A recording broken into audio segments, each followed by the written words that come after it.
Oh, that's right, friends. Today, we're getting the tinfoil hats out. But first, roll that sweet, sweet intro.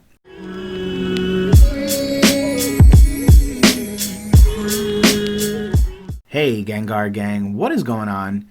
My name is Ryan, this is the Analytic Gengar, and welcome to another video. In today's video, friends, we talk about a really interesting article that I came across where lumber truthers are questioning the veracity of the shortages of lumber through social media. More specifically, I'll explain how this guy on screen right now, even though he is definitely screaming out about conspiracy theories, is actually calling out one of the major problems and issues that I am currently seeing happen in the Pokemon trading card game hobby, as well as a issue that I think will continue to persist well into 2022. So without further ado, let's go ahead, whip out your tinfoil hat, and let's get started. Now, in case you are not aware of what's happening in the lumber industry, lumber, of course, meaning any type of wood that they use for construction, there has been a massive increase in the price of lumber over the past couple of years.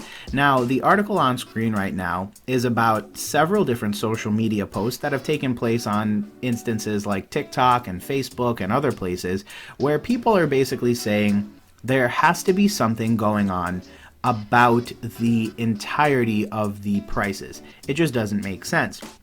So, in the article goes and outlines that there has been a empirical set of data released by both the NAR, the National Association of Realtors, and the NAB, the National Association of Home Builders, that indicates that, hey, there is a shortage of lumber, and because there is a short supply of lumber, they will go ahead and increase the price to reflect that. Basic law of supply and demand here, nothing crazy, right? The problem is that some lumber shortage truthers have taken to social media to dispel what they see as a myth. So as an example, and speaking specifically of this fella right over here, his name is Kevin Turner 363 on TikTok. By the way, a link to the video as well as this article will be down below in the description. The individual goes ahead and says that the third-party lumber buyers, they keep the lumber stacked up as high as the forklifts will go. And then they're holding on to it, just barely trickling it out a little bit here and there to keep prices drived up. I've seen it with my own two eyes. That's what's going on. Interesting statement, Kevin. And wouldn't you know it, I've observed the same happening here in the Pokemon card hobby. Interesting. Now, Kevin goes on in his particular TikTok to go ahead and say that when COVID hit, he saw sawmills never slowed down, obviously meaning that supply remained constant, but for one reason or the other, they were just kind of stockpiling this stuff. And obviously, this article continues to outline several other instances. You've got folks over on Facebook, as well as folks on YouTube, all kind of addressing the same topic, which is why it appears lumber is being stacked up in yards and yet for one reason or another is not being sold at near normal prices. Now, if we look at our hobby right now, we can see a lot of shadows and similarities between what's happening in the lumber industry and what's happening in the Pokemon card industry. Now, as many of you know, with the shutdowns in 2020, it drastically impacted the amount of Pokemon cards that were being produced. As a result of this, supply became low and demand was driven up mainly by the pandemic. And over the course of the year, additional factors added to the Pokemon craze that we saw at the end of 2020 and then leading into 2021. With supply still being artificially low, we ended up in a pretty weird situation. And obviously, I'll acknowledge the elephant in the room, which happened to be scalpers. Now, I've covered scalpers pretty extensively, but in short, they constrict supply by beating you to the store, buying out all the stuff, and then selling it to you at an artificially high price, which ironically is exactly what our friend Kevin accuses the lumber industry of doing. And that's really the parallel that I wanted to draw today. However, it's not just the particular scalpers that are doing this now. Interestingly enough, My concern is that the problems described in this article are also starting to happen, if not already have been happening, with the regular sellers in our hobby. Now, hear me out, because that can be a little bit controversial, but I've seen tons of people with tons of product, and yet for one reason or the other, they have it listed at artificially high prices. So obviously that creates a bit of a question that we should start asking about the state of the hobby. There are many sellers out there who are selling at artificially high prices that are not MSRP or retail. Instead, they're kind of matching what scalpers do, but at a little bit lower of a rate. And then they'll insist that they're actually giving you a good deal. Now, whenever I see a situation like this play out, I try to think about it from the most reasonable standpoint I can. Let's just say, for example, that back in the day you were able to buy, as a seller, booster boxes for $80 a piece from the distributor. And then you were able to sell them for $99, meaning you made a profit of $19. But now your distributor is selling for the whopping price of $120. And so now you have to raise your price in order to maintain your profit margin to be $139. Well, who's the bad guy in that situation? Is it the reseller or is it the distributor? Well, my argument, similar to the argument the lumber truthers are making, is that someone is artificially increasing the price. And as a result of that, we're seeing this massive shortage and these massively increased prices. And that's exactly the problem, is that along the way, someone in the supply chain is artificially increasing the price. Let's be real here. At this point, Pokemon has very clearly committed to increasing the supply of cards. They've said they're printing at maximum capacity and that they plan on getting as much product out there to address all of the different issues that we have seen with all of the different product lines that have been affected. Things like Vivid Voltage, things like Darkness Ablaze, etc., etc. So that then brings us to a pretty interesting question. Well, what do we do about this? Well, honestly, I don't know what we do. There is another great YouTube channel. It's called PTCG Radio, and the host of that channel is a person who goes by Wazi, and I frankly love the channel. Definitely recommend you go check him out. Now, Wazi said something a while back in one of his videos that I thought was really interesting and really struck home with me. He said that we can't forget those sellers who went out of their way to sell at near normal prices without passing along some exorbitant cost to us. And that really struck a tone with me because, again, I have seen tons of different sellers get on a soapbox and start saying, oh, prices are going up, therefore we're going to sell our stuff higher, deal with it. And I think it's justifiable when you're just one step in the process and you're not the person driving up the price.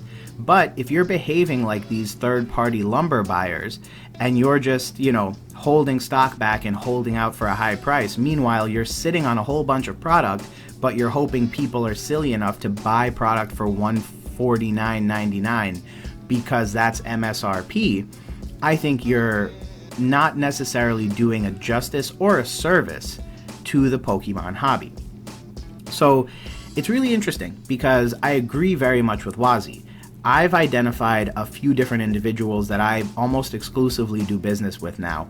And the reason I do so is because I appreciate the fact that throughout the pandemic, throughout 2020 and product shortages, they held me down.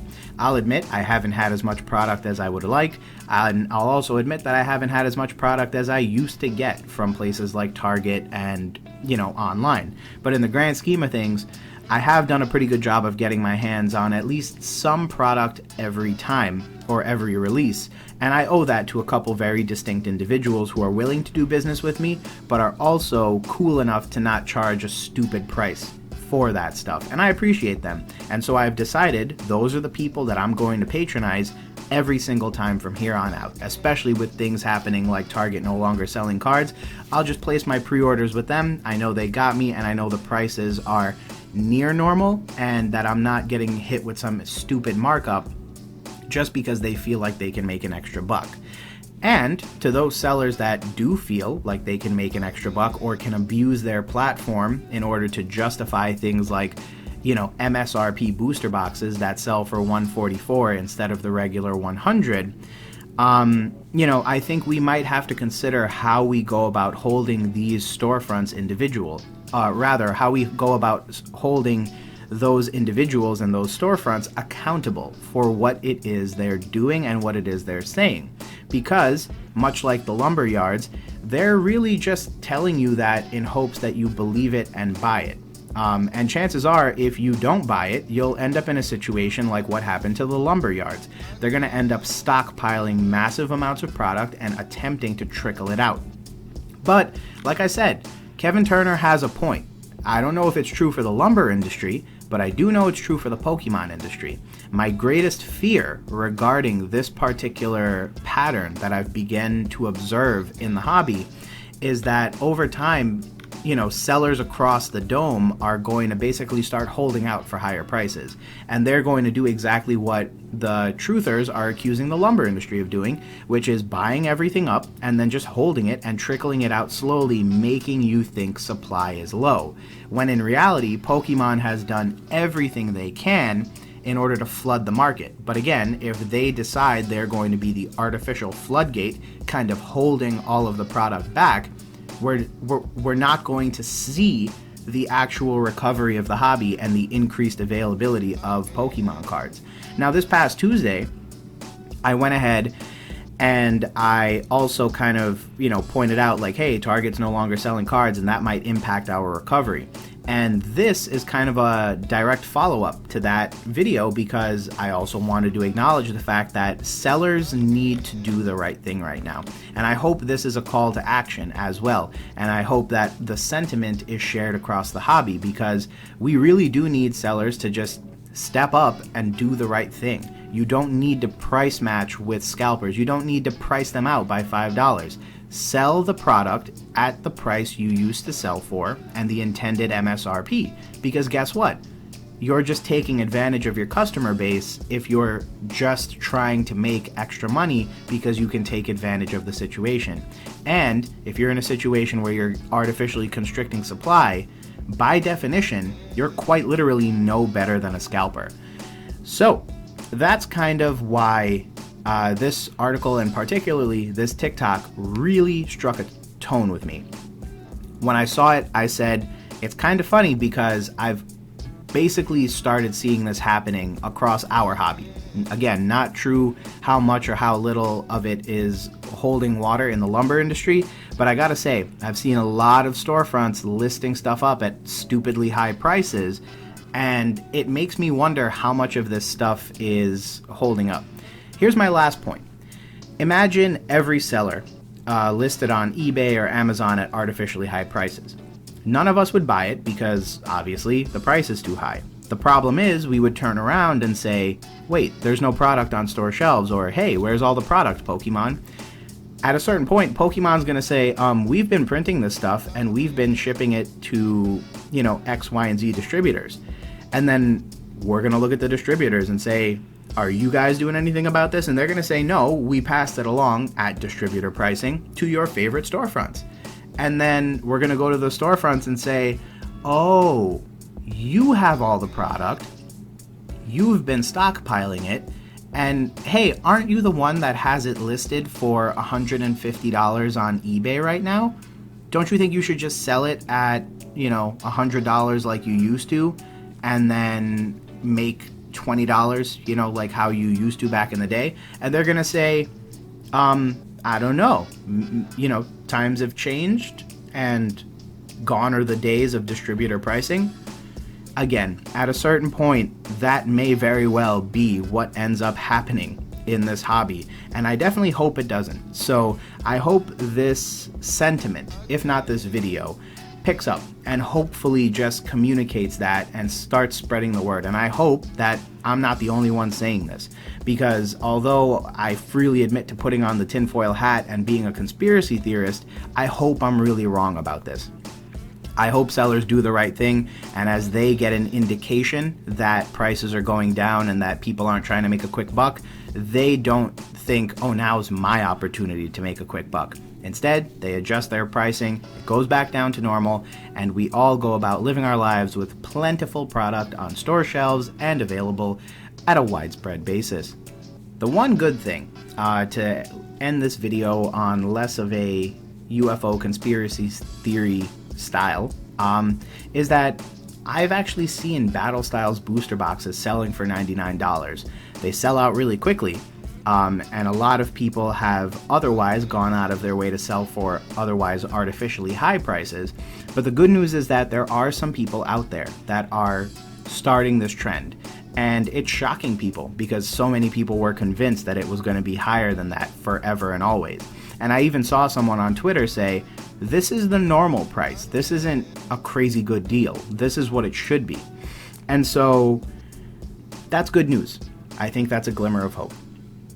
But with that said, friends, thanks again for checking out another video. I hope you enjoyed today's video, and if you did, feel free to leave a like down below on the video, and if you have any thoughts or comments on today's topic, particularly on the idea of availability and what sellers can do to help availability down the road, and what potential problems we may have with sellers down the road, definitely feel free to let me know down below.